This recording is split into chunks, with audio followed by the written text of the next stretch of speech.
Hi, welcome to this video. I appreciate you taking the time to join me. In a recent episode of the U.S. Grace Force podcast, which you can click the link in the description below to go check it out, Father Richard Hammond and I interviewed Bishop Joseph Strickland. We talked to him about his thoughts regarding what's going on in the world, how other nations look at the U.S., especially in relation to the recent attempted assassination of Donald Trump. We have a responsibility to take seriously what's going on and to respond appropriately. The bishop shares some of that with us. Before we get into those comments, though, I want to encourage you to go out to brcoalition.com, brcoalition.com, link in the description, and check out our free downloads. We've got several out there, one on spiritual warfare, several on how to prepare naturally. We all need to be thinking about body, mind, and soul, how to be better prepared in this world, always. So please check out brcoalition.com for those free downloads. You can get them right away. Now I'm going to get into the first part of the bishop's comments when it comes to what's happening in our world and how other nations are looking at us. These are critical times for the nation and for the world. And I've seen people, I've had the chance to be in Europe just recently, and people there are concerned about the United States because in a way similar to, I believe, the role of the Catholic Church is significant. Many non-Catholics here in the Tyler area have expressed real concern about what Pope Francis says and does and what's going on in the Catholic Church. And so the world looks to the church as it should. She is the mystical body of Christ. But the world looks to the United States also. Sometimes, there's great hatred sometimes for both the church and the United States, but there's also, it's like that, it is a city on a hill. It's been an ideal that has inspired so many people and inspired other nations. So people of goodwill are not gleeful to see the United States crumbling around us, that it concerns them. And I think that, so all of that has been happening over the past several years, and it's getting more and more critical. You want to build a nation, it's held together by the little pieces as well. An enormous number of people, an enormous group of people in a civilization is affected very deeply by every individual action in that civilization. The kindness that we show to someone here and there on the street, in the parking lot, driving down the road, someone cuts you off, instead of swearing at them, just giving them some patience, letting them go. Maybe there's an emergency going on in their life. In other words, our prayers, our actions, every little piece of the puzzle plays a part in the big picture of that puzzle.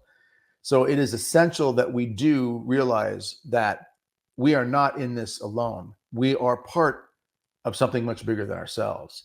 Let's check out the next thing that the bishop says. This assassination attempt seems to have really caused a shockwave to run through the world, certainly this nation, and made people begin to think, like you say, to think about God. And was this divine intervention that saved a man, which, we've all seen the reports, a little turn of his head the other direction, and we'd be talking about when the funeral plans are for Donald Trump.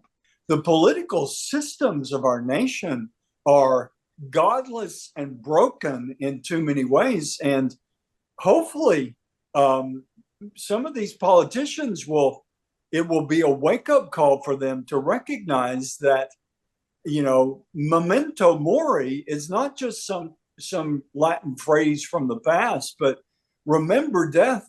I have an idea that Donald Trump is a changed man. Yes, we all need to be thinking about the day that we die. We all will die. There's no question. We're not going to escape it. Death comes to us all. I recommend, and I try to do this myself, every day, pray for a good, holy death for yourself, for your loved ones. Pray every day, God, please, that I would be ready to go if today is the day you call me, that it would be a good, holy, peaceful death. No matter what the trial might be, car accident, sickness, something tragic, that there would still be peace in the heart, because God can do that. No matter what the gravity of the situation, God can get into the heart and bring peace at that moment. So remember your death, remember your end is a key thing we all need to be thinking about, not just politicians. The media moves on very quickly. And, I'm glad people are still talking about what happened this Saturday. And I hope it doesn't fade quickly, because we need to really understand it. I mean, there are many questions about how this was handled, not very appropriately as far as what I saw. I mean, thankfully, we have lots of video that shows that people were saying, there's somebody on a roof with a gun, do something. Yeah. Long but minutes before the shooting happened. And even to me, that shows signs of goodness of people. Another thing that was pointed out, I didn't hear about people burning down buildings or setting cars on fire in protest of what happened to Donald Trump.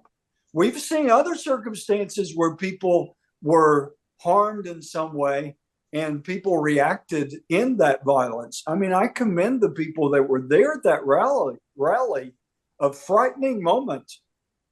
But I would imagine most of those people turned to prayer, but they certainly didn't turn to violence, and they need to be commended for that. I think it's fair to say that we all see that there are things in the world that look like a big tinderbox at times, ready to just go off into chaos. But there's a lot of good out there too. Let's never forget that. And let's be part of that. Where I live, you can go to the grocery store or a business here or there, and people will end your conversation with, have a blessed day, have a blessed week, God bless you. And I believe there's a lot of sincerity in a lot of those moments. That's a big part of our country too. We need to grow that. We need to stand for those principles of what is good, holy, and true.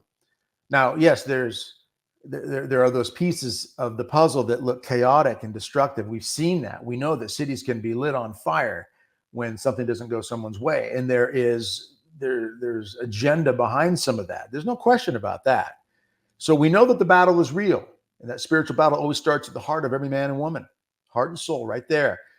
This is why we need to be better prepared when it comes to spiritual warfare. We need to be better prepared when it comes to natural situations as well, food, water, shelter, and so forth. Go out to brcoalition.com. Got to encourage that. We have free downloads out there. Check that out on spiritual warfare and natural preparation. It's going to help there. Click the link in the description for that, brcoalition.com.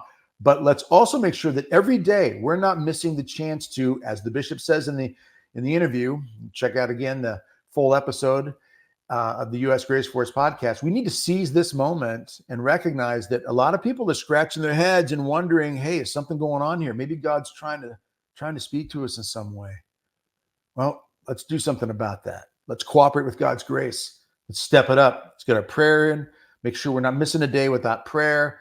Let's make sure we're receiving Jesus in the Eucharist, getting a confession regularly. So devotion to Mary, the Eucharist, and confession. Those three things right there. You live a life with that kind of a diet, you're going to be in good shape. I appreciate your time. Thanks for being with me. I look forward to being with you all again in the future.